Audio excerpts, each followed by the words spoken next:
Bonjour, j'espère que vous allez bien, que vous passez une belle journée, enfin en tout cas que vous avez passé une belle journée, un bel après-midi, un peu de grisaille ce matin. Je vais faire ma petite Miss Météo, oui. Un peu de grisaille ce matin, mais cet après-midi, grand soleil. Je dirais même que les températures sont très agréables pour la saison et donc, encore une fois de plus, profitez-en, sortez, amusez-vous, prenez de l'air, oxygénez-vous, prenez de la vitamine D, il y a encore du soleil, profitez. Et j'aimerais aussi vous parler de quelque chose qui est terrible. Hier soir, après un dîner en famille, le constat a été de dire, de faire, de se raconter que nos anciens, nos parents, nos tantes, nos grands-parents, c'est terrible parce qu'à un moment donné, ils n'ont plus le goût de vivre, ils n'ont plus envie de rien faire. Et c'est terrible parce qu'il y a des gens qui sont encore, on va dire, en bonne santé, complètement indépendants, psychologiquement, physiquement, et qui n'ont plus le goût de faire les choses. Alors, c'est dur de les forcer à faire quelque chose, parce que si eux, ils n'ont pas envie, le problème, c'est que si ça ne vient pas d'eux, ils ne le feront pas.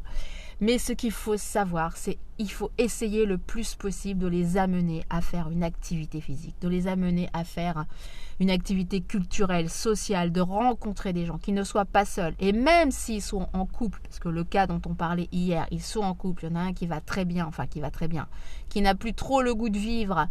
L'autre personne qui l'accompagne commence un petit peu à perdre la mémoire, mais encore ça va. Mais le problème, c'est qu'ils n'ont plus du tout envie de faire les choses pour eux, de rencontrer d'autres gens, de faire des choses qui les amusent, qui les rendraient un peu plus, la vie un peu plus ludique. Et ça, c'est terrible.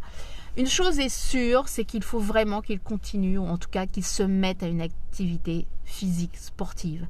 Je ne dis pas d'aller faire des courses, bien sûr que non, mais faire des petites activités de gym maintenant dans les villages, dans les villes. Il y a des associations, il y a vraiment plein de choses. Il y a des coachs qui sont très très bien. Leur faire de la musculation, vous allez me dire la musculation, ils sont trop vieux. Non, pas du tout. Les musculations va leur renforcer leur squelette, va leur redonner une confiance, une stabilité musculaire, articulaire, évidemment adaptée, mais en tout cas ça leur permet d'être en confiance avec eux-mêmes et surtout de rencontrer d'autres personnes.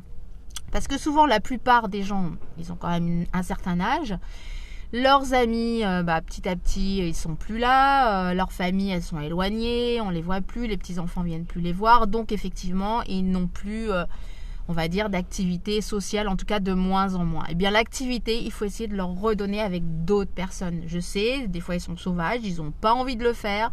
Essayez de leur dire, en tout cas, de les amener à faire une activité, soit sociale, culturelle, de la sculpture, de la peinture, qu'ils écrivent leur mémoire, racontez-leur que vos enfants, leurs petits-enfants aimeraient bien savoir ce qu'ils ont vécu, leurs petites anecdotes, leur métier, comment c'était, et puis leur demander aussi pourquoi pas.